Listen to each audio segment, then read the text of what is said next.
आज हम बनाएंगे धागे से बहुत ही सुंदर लटकन।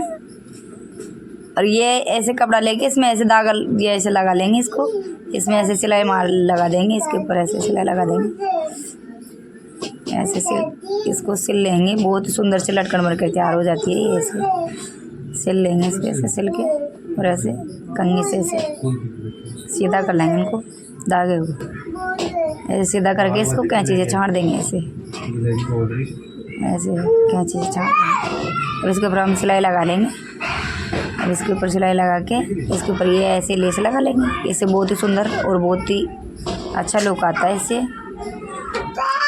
बहुत ही सुंदर लगती है लटकन। ऐसे इसके ऊपर डायरेक्ट डोरी लगा के ऐसे इसको सिलाई लगा लेंगे, ऐसे ऐसे सिलाई लगा लेंगे। इस पर ऐसे छाड़ देंगे, इसको हम सीधा कर लेंगे। ये हमारी बहुत ही सुंदर सी लटकन बनकर तैयार हो गई। इसको हम छाँट लेंगे यहाँ से।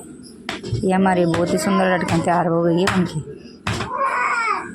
बहुत ही